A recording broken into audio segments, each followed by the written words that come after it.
స్వామి వివేకానంద నుండి అబ్దుల్ కలాం వరకు ప్రపంచంలో గొప్ప గొప్ప ఆదర్శమూర్తులున్నారు, ప్రవచనకర్తలున్నారు, రచయితలున్నారు. భగవద్గీత లాంటి జీవిత సారాన్ని విడమర్చి చెప్పే గ్రంథాలున్నాయి.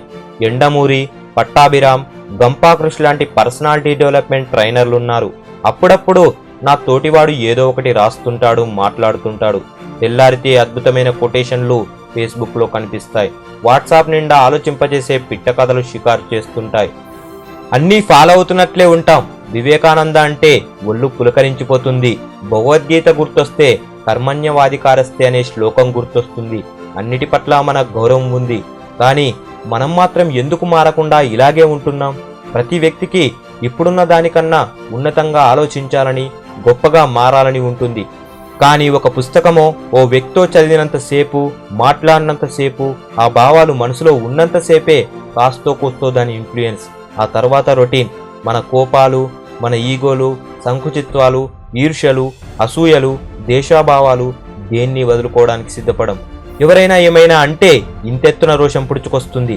నీ గురించి నీకు తెలిసినా కూడా ఇంకొకరి మాటలకు రోషం పుడుచుకురావడం వేస్టెడ్ ఎమోషన్ అని తెలిసిన మనిషి అన్న తర్వాత, ఉప్పు కారం తింటున్న తర్వాత ఇవన్నీ కామనే అని మరో లాజిక్ మోసుకు తిరుగుతాం. అది ఎక్కడో రాయబడి ఉన్నదే. సమాజంలో మనం ఉన్నతంగా మారాలన్నా కొటేషన్లున్నాయి. బలహీనతల్లో కొట్టుకపోతూ మనల్ని మనం సమర్థించుకోవాలన్నా కొటేషన్లున్నాయి. మన గుండెల్లో మారాలన్న ఆలోచన ఉంది, కానీ అది కొద్దిగా కూడా బలమైన ఆలోచన కాదు. నేను ఇలాగే ఉంటాను, నష్టమేంటంట అనే ఈగోని పక్కన పెట్టుకొని మనం మారాలని విశ్వ ప్రయత్నం చేస్తుంటాం. ఎలా కుదురుతుంది ఈ రెండు ఫీలింగులు పక్క పక్కనే ఉంటే? ఏముంది లైఫ్? మహా అయితే ఇంకో 10 ఏళ్ళు, 20, 30, 40 ఏళ్ళు అయిపోతుంది. ఈ లైఫ్లో ఏమీ చెయ్యలేకపోయామే అని దిగులు మొదలయ్యేలోపు ముగిసిపోతుంది. నిజంగా నేర్చుకునేదేమైనా ఉంటే, ఉన్నతంగా ఆలోచించేదేమైనా ఉంటే ఈ కొద్ది లైఫ్లోనే. ఆ తర్వాత మనం ఒకప్పుడు బ్రతికామన్న విషయాన్ని కూడా మన తర్వాతి తరాలు ఒక పాత జ్ఞాపకంలా మర్చిపోతారు. బ్రతకనేది ఉన్నది మన లైఫ్లో. ఎవరిని చదువుతారో, ఎవరి మాటలు వింటారో తెలీదు. మొదట ఇన్ఫ్లుయెన్స్ అవ్వడం మొదలు పెట్టండి. ఇన్ఫ్లుయెన్స్ అయ్యేది ఉంటే అన్కండిషనల్గా ఇన్ఫ్లుయెన్స్ అవ్వండి. చివరిగా ఒక మాట చెప్తాను. గురువైనా, గొప్పవాడైనా, అతి సాధారణ ప్లాట్ఫామ్ మీద బ్రతికే మామూలు మనిషి అయినా తోటి మనిషి పట్ల కనీస గౌరవభావం కూడా లేని రోజున ఏ జ్ఞానం మనదాకా రాదు. ఎవరూ మనల్ని గౌరవించరు. ఇక్కడ ఇంకో మాట చెప్పాలి. మన ఈగోతో పాటే మనకు నచ్చిన నాలెడ్జ్ కూడా కొట్టుకుపోతుంది. ఉదాహరణకు, నేనంటే మీకు చాలా గౌరవం ఉంది అనుకుందాం.